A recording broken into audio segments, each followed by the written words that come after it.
পাতায় স্বাধীনতা সংগ্রাম বদলাতে পারে, বঙ্গোপসাগরের সব পানি যেতে পারে শুকিয়েও, গোটা রাজধানী গিলে নিতে পারে বুড়িগঙ্গার ঢেউ, সুন্দরবন কেটে হতে পারে ইটের ভাটার লাকড়ি, শিল্পপতিরা দেউলিয়া হয়ে খুঁজতে পারেন চাকরি, চোর গুন্ডারা পেয়ে যেতে পারে মন্ত্রীর মর্যাদা, আইনের ফাঁকে কালো টাকা সব হয়ে যেতে পারে সাদা।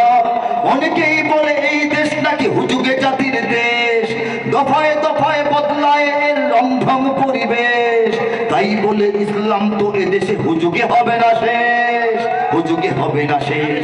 ইসলাম এ মাটির পরতে পরতে জনপদে ঘরে ঘরে, ইসলাম এ জাতির 90% মানুষের অন্তরে, ইসলাম নিয়ে কেউ ছিনিমিনি খেলে এমন শক্তি নেই, আর কিছু থাক না থাক এদেশে ইসলাম থাকবে, সবকিছু বদলে যাক এদেশে ইসলাম থাকবে, আর কিছু থাক না থাক এদেশে ইসলাম থাকবে, সবকিছু বদলে যাক এদেশে। 15 বছর আগে লেখা কথাগুলি ভুল ছিল না ঠিক ছিল?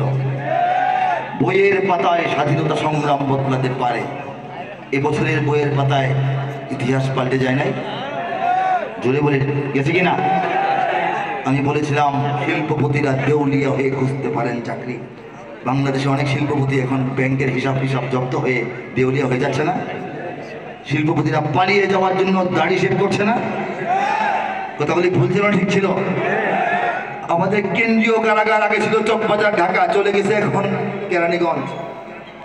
আমাদের প্রধানমন্ত্রী যেখানে থাকতেন, হাল চাষ করতেন, হাঁস মুরগি পালতেন, অফিস করতেন, ঘুমাতেন, সেটার নাম ছিল গণভবন। এখন যিনি প্রধান উপদেষ্টা নামে দেশটা চালান, তিনি কি গণভবনে থাকেন? কোথায় থাকেন? অন্য একটা ভবনে, যমুনা ভবন। এইগুলি আগে বললে মানুষ বুঝতে পারতো না, কিন্তু এখন কিন্তু হচ্ছে, ঠিক না?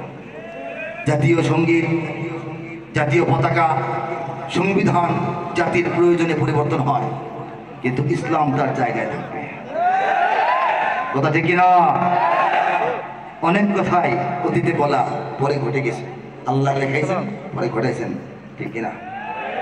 আমি গিয়েছিলাম কাটায় কাটায় মিলিয়ে দেখবা বন্ধুরা, তরুণদেরকে বলতেছি, আরো 5-6 বছর আগে গিয়েছিলাম। ঘটনা ঘটার পর দেখে দেখে লিখি নাই, আগে আল্লাহ লেখাইছেন পরে ঘটেছে। কথা ঠিক কিনা? ইমানের সৈনিকেরা ভয় পেও না, রাত্রি আধার হচ্ছে বলে, যত রাত হোক না আধার আসবে সকাল সময় হলে, যত রাত হোক না আধার আসবে সকাল সময় হলে। ঘটনা ঘটার পর এখানে আগে লেখা, সকাল আসতেছে না? আসতেছে কিনা?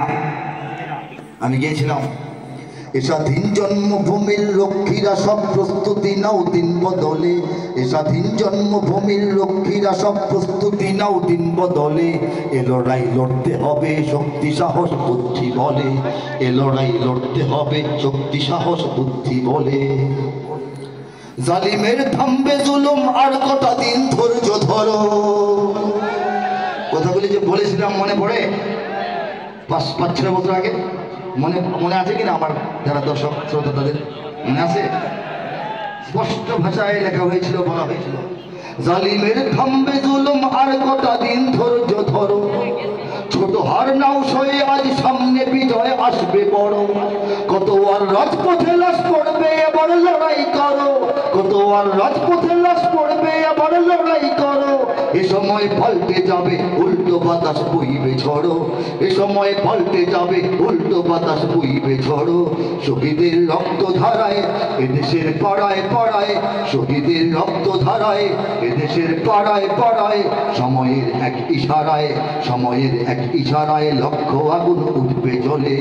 ইমানের সৈনিকেরা ভয় পেও না, রাত্রি আধার হচ্ছে বলে, যত রাত হোক না আধার আসবে সকাল সময় হলে, যত রাত হোক না আধার আসবে সকাল সময় হলে, এ স্বাধীন জন্মভূমির রক্ষীরা সব প্রস্তুতি নাও দিন বদলে, এ স্বাধীন জন্মভূমির রক্ষীরা সব প্রস্তুতি নাও দিন বদলে, এ লড়াই লড়তে হবে শক্তি সাহস বুদ্ধি বলে। লড়াইটা যখন শক্তি সাহস বুদ্ধি এবং বলের সমন্বয়ে ঘটেছে, তখন বিজয় এসেছে, ঠিক না? হ্যাঁ, আরেকটা সঙ্গীত মনে করিয়ে দিই, আমার সঙ্গীতগুলো আমার বক্তব্য আমি ভবিষ্যৎ এবং চলমান রাজনীতি দেশের এবং বিশ্বের পরিস্থিতির উপর আন্দাজ করে অনুমান করে আল্লাহর সাহায্যে কিছু লিখি।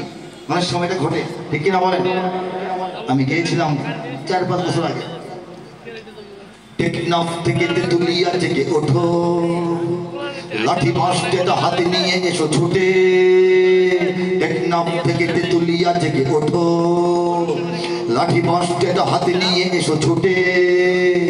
রণহংকারে জাগাও বজ্র মুঠো, দেশটাকে দেখো বিদেশিরা নিল লুটে।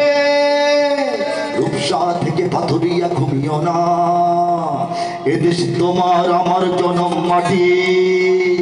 আসমানে দেখো শকুনের আনাগোনা, সীমানায় দেখো শত্রু গেড়েছে ঘাঁটি।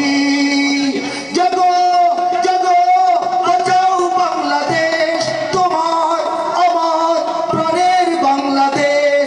জাগো জাগো বাঁচাও বাংলাদেশ, তোমার আমার প্রাণের বাংলাদেশ।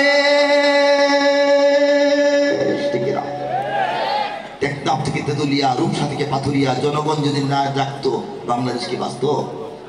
বাংলাদেশ আধিপত্যবাদী, ব্রাহ্মণ্যবাদী, সাম্রাজ্যবাদী, আগ্রাসী দিল্লির